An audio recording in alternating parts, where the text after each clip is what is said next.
Muy buenos días. Esta mañana nos reunimos en el patio central del Instituto Matías Romero, institución de formación diplomática y pensamiento académico, para conmemorar al fundador de las repúblicas de la Gran Colombia y Bolivia, quien, como es sabido, fue soldado, político y particularmente gran idealista y pensador de nuestro futuro compartido.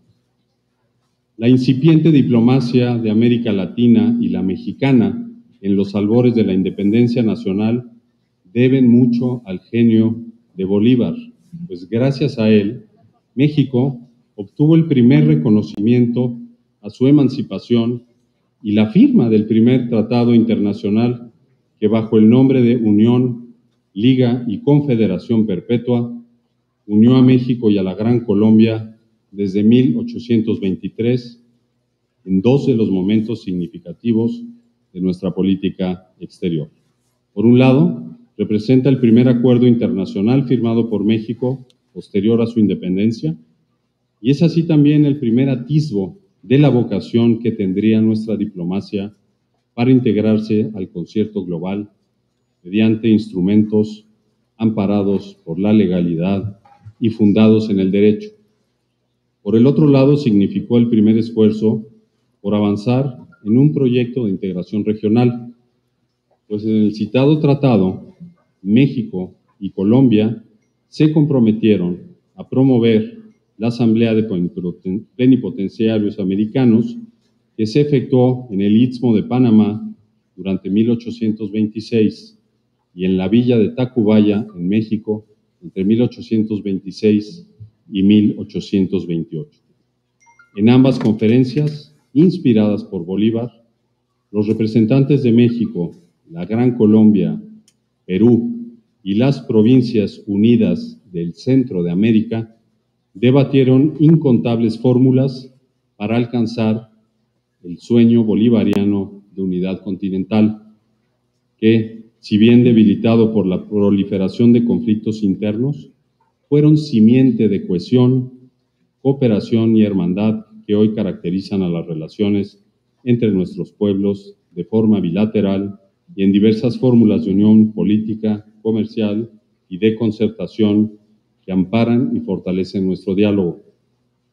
La relación de México con el libertador Bolívar es sentimentalmente estrecha desde la visita que emprendió a esta capital en 1799, residiendo a escasas calles de este antiguo convento. De ahí deriva que la avenida adyacente lleve su nombre y sea una de las principales avenidas que cruzan el centro histórico, circundada hoy, como en tiempos del prócer, por la totalidad de las repúblicas latinoamericanas que dan nombre a la nomenclatura de la zona.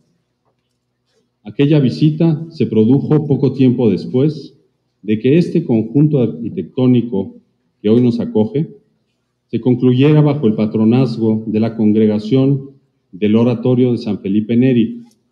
El templo adjunto de fachada barroca, con una torre ochavada en la parte superior, enmarcan este claustro de columnas fuertes que en su prodigioso frontis recuerdan el estilo en boga durante la juventud de Simón Bolívar. Se hallan aquí, en las columnas, en su fuente central, en las arcadas y en las antiguas celdas monacales, sospechas de ruptura con el viejo orden arquitectónico que condujeron con firmeza al neoclásico del siglo XIX temprano. En aquella ruptura con el pasado, en su construcción firme y sin ornatos redundantes, la arquitectura de este patio revela también el espíritu bolivariano. Resultaba necesario, pues, que la Secretaría de Relaciones Exteriores y el Instituto Matías Romero, a 200 años de creación de la Secretaría, se unieran hoy en homenaje a este latinoamericano universal que sembró en el espíritu de nuestros pueblos el deseo de hermandad, unión y prosperidad compartida. Muchas gracias, bienvenidos y bienvenidas.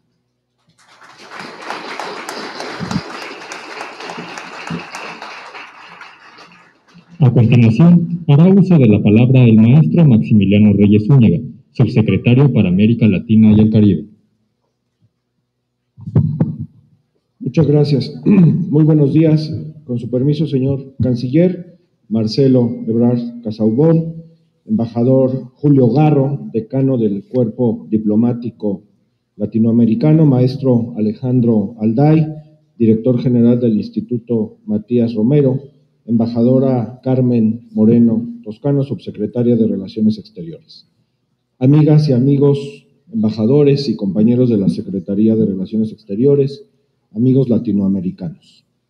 Quisiera pedirles un segundo para reflexionar sobre qué significa ser latinoamericano. Seguramente nos vienen a la mente varias ideas. Para todos aquí es evidente que compartimos un legado histórico, lingüístico y cultural, además de que somos herederos de grandes civilizaciones enriquecidas por el mestizaje.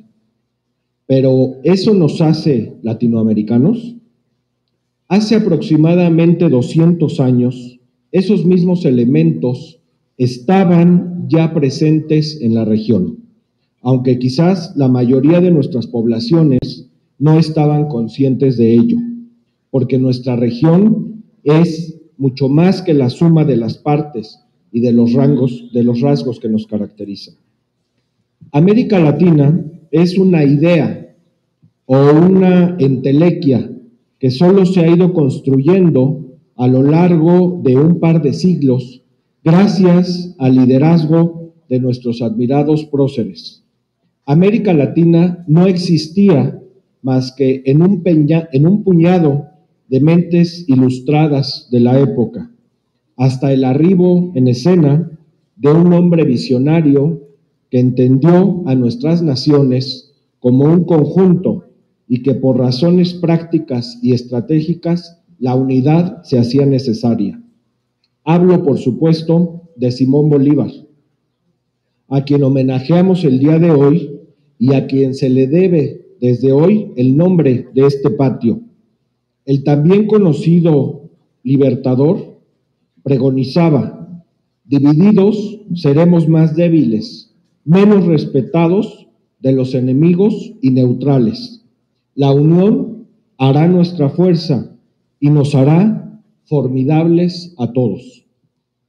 Simón Bolívar nos sembró la idea de América Latina, pero no como lo que era, sino como lo que podía ser.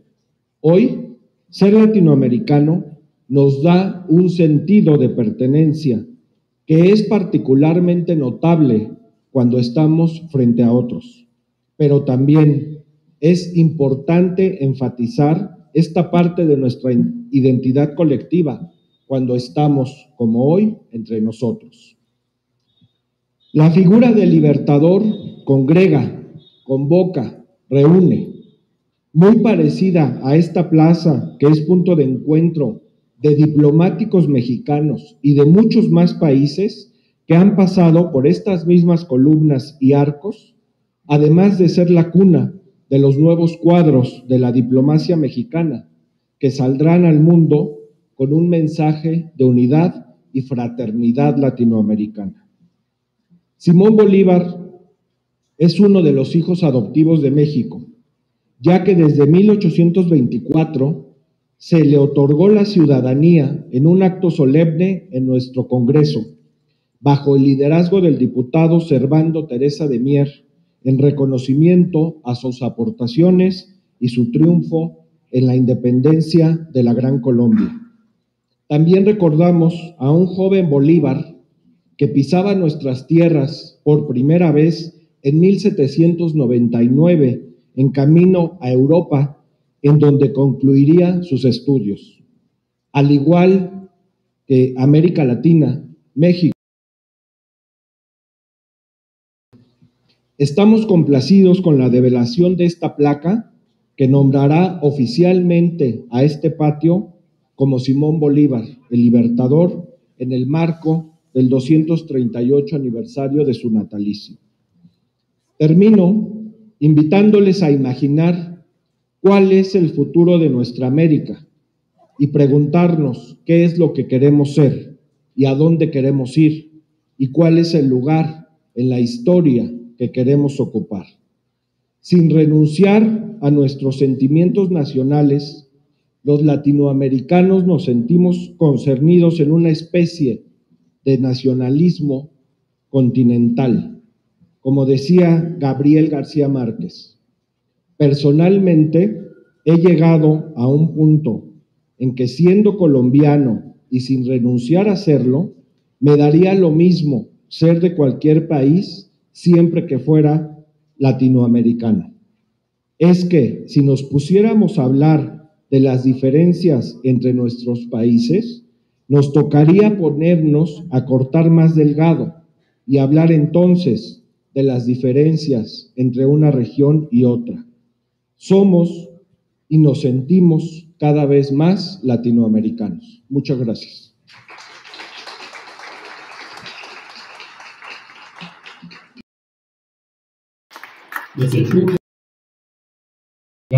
Embajador de Perú en México y decano del Grupo de Embajadores de América Latina y el Caribe, GRULAC, quien hará uso de la palabra.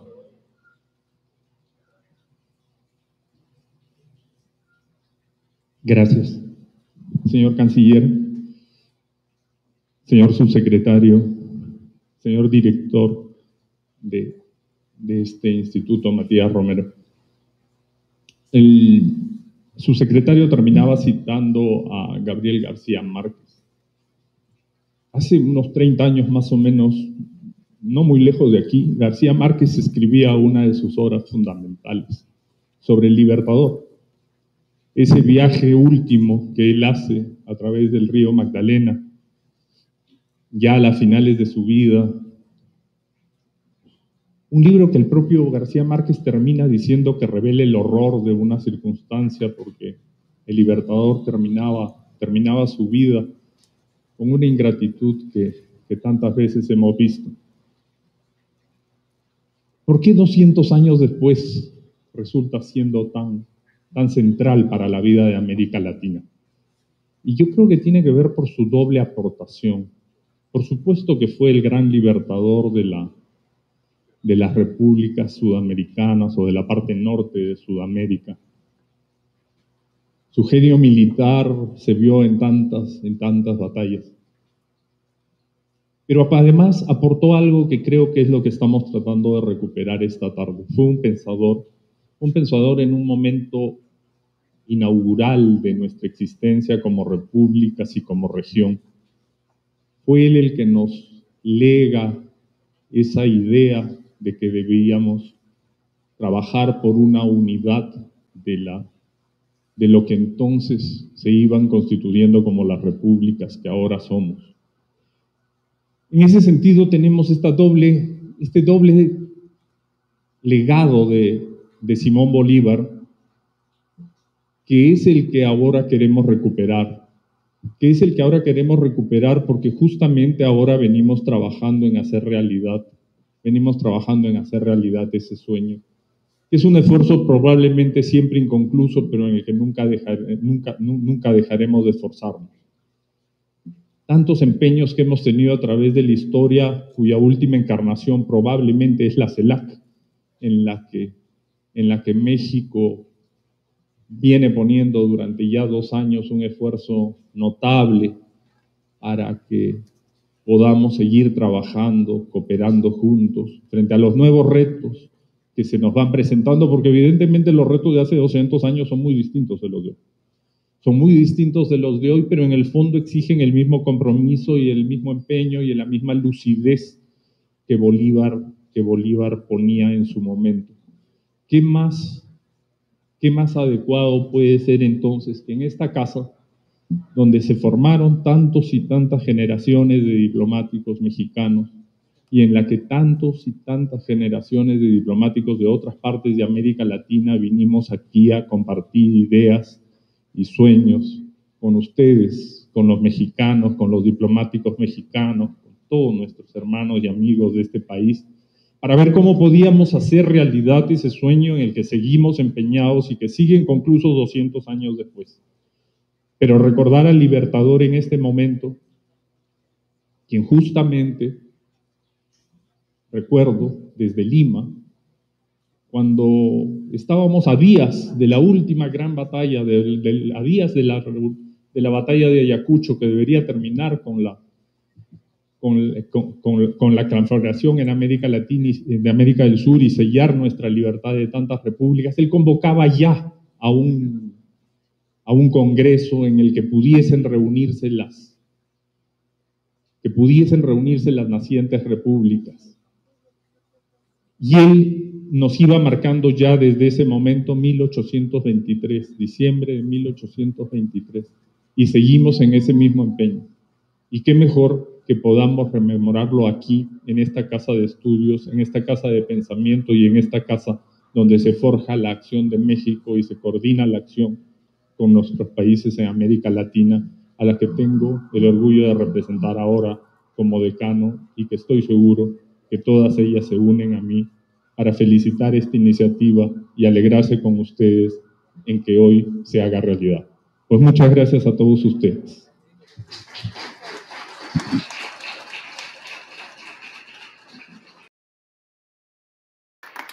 Tiene la palabra Ebrard Casaubon, secretario de Relaciones Exteriores.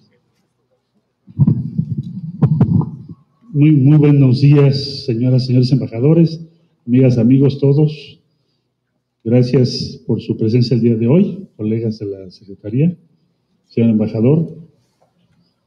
Bueno, se ha dicho lo más importante acá, si me permiten solo dos comentarios.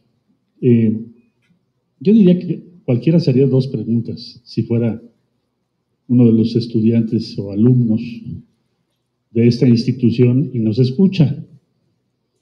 La primera es, han transcurrido casi 2 siglos desde aquel Congreso de Panamá.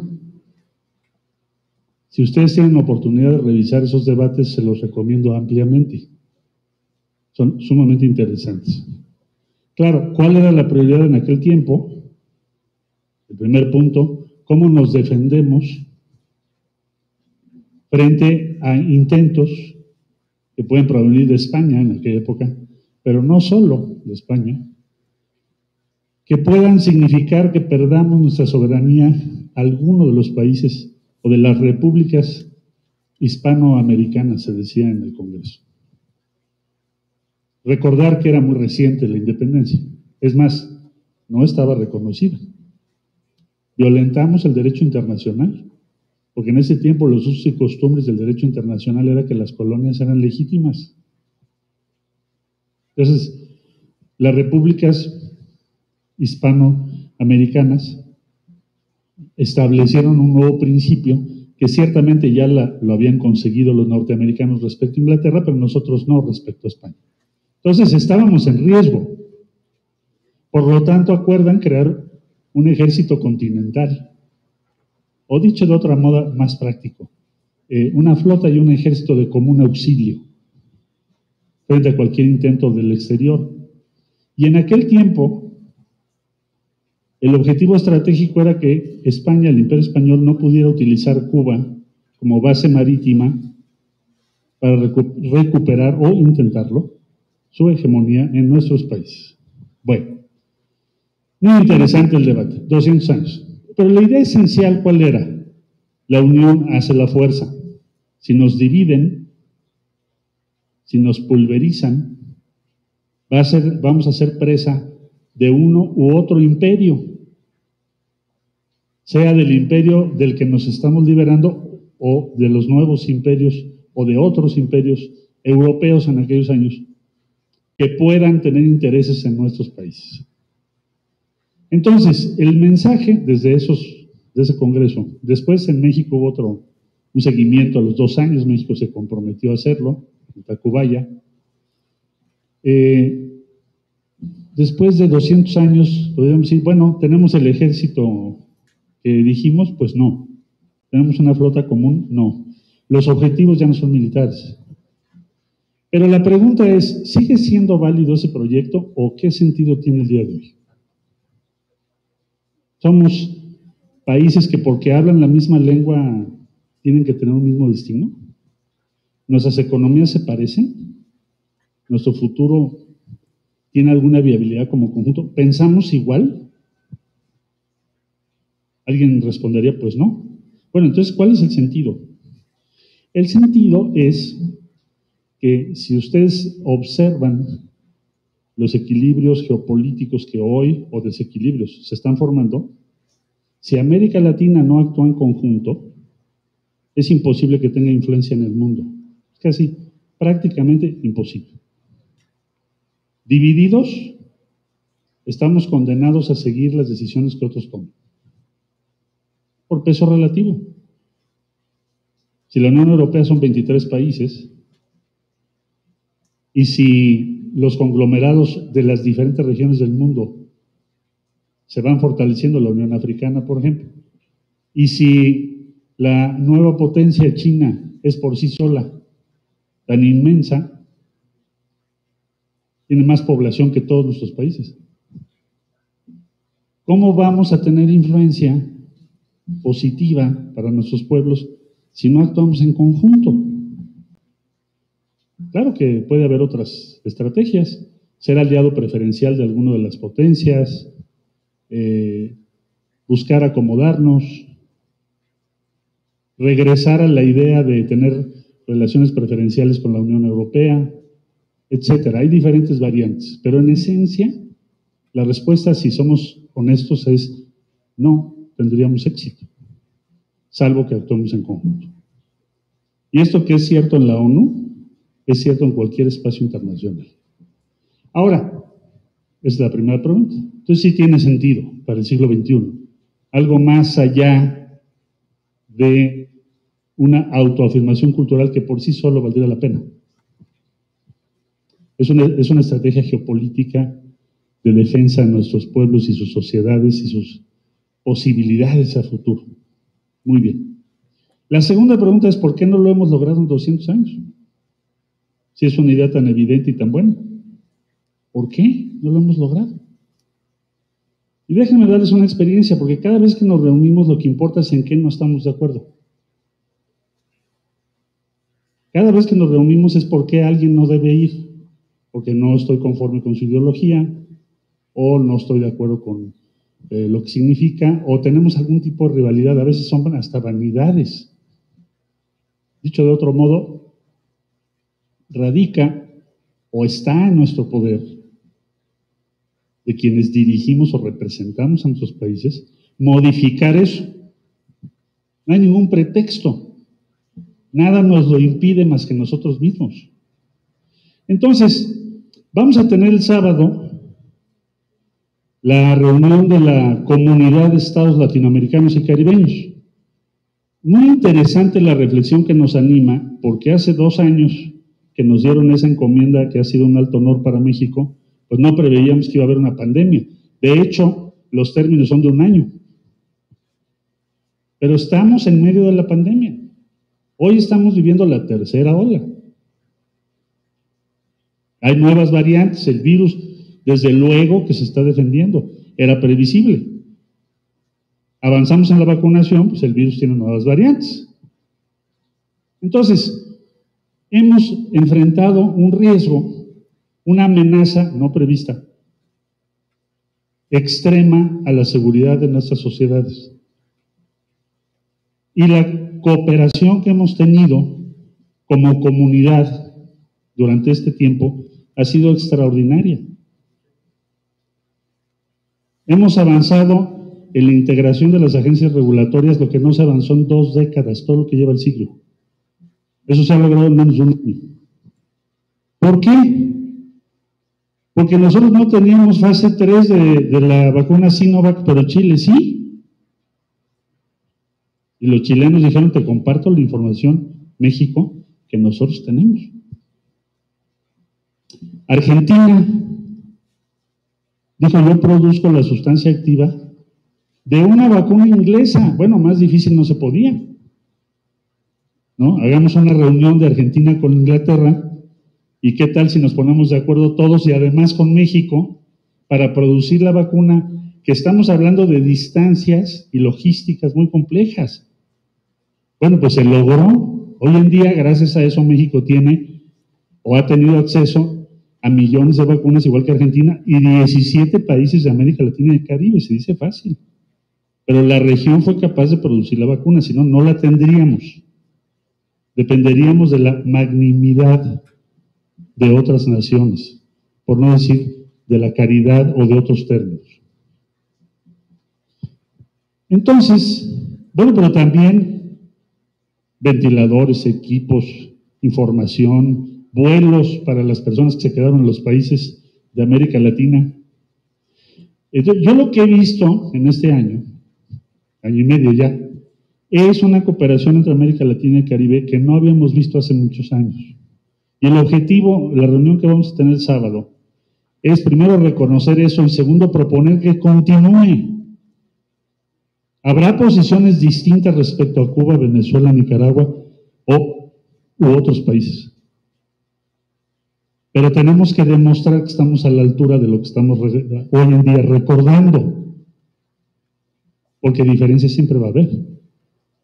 Si alguien piensa que la condición de la cooperación es la unanimidad, que se despida de la cooperación internacional. Entonces, ¿para qué estamos en Naciones Unidas? ¿Cuál sería entonces el sentido del multilateralismo? Si el requisito es la unanimidad. O si queremos dar al traste con los principios de Westfalia y ahora ya no vamos a reconocer ni respetar los ámbitos de la soberanía de cada cual. Entonces, ¿cuál es el sentido? Es un sentido positivo, demostrado, que ha significado presumiblemente, o estoy convencido de ello, que esa cooperación de América Latina y el Caribe ha salvado este año y medio millones de vidas, sin exagerar. No se nos pase inadvertido. Es un dato mayor que tenemos que tener presente. Esa cooperación está funcionando hoy entre todas y todos. Solo mencioné algunos casos. Paraguay no tenía vacunas. Guatemala, Jamaica, oye, necesito 45,000 dosis. Y varios países aquí presentes nos combinamos para mandarlas. Claro, siempre se opondrá a alguien. ¿Por qué vamos a mandar vacunas a otro lugar?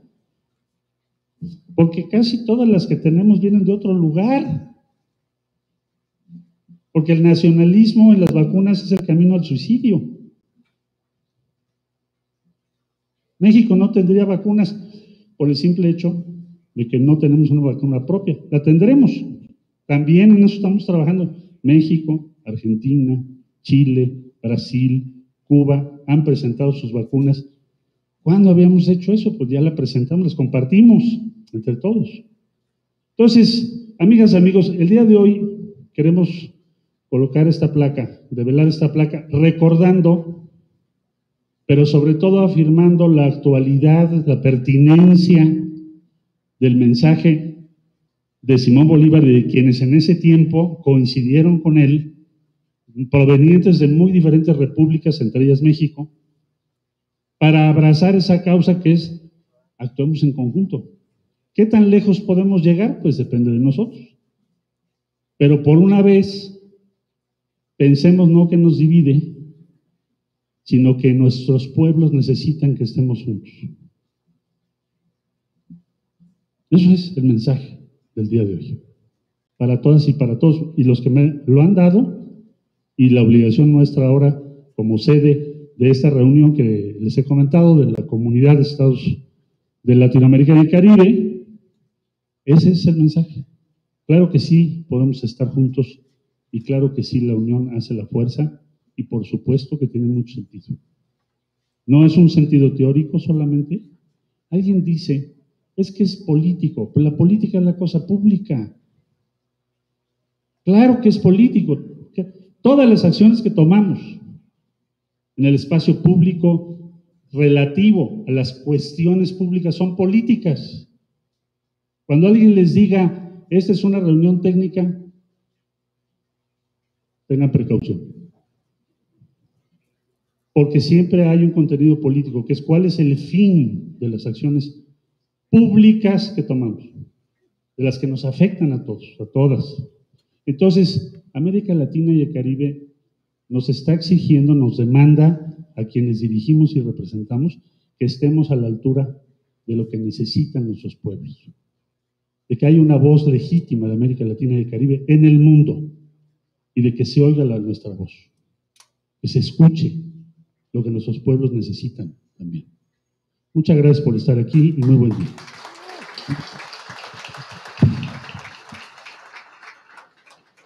En este momento, atestiguaremos la revelación de la placa, seguido de la toma de la fotografía oficial de este evento.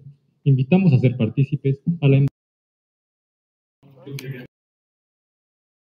doctora Laura Eleno Carrillo Cubillas, directora ejecutiva de la Agencia Mexicana de Cooperación Internacional para el Desarrollo, AMEXIO.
De esta manera, damos por concluido este evento.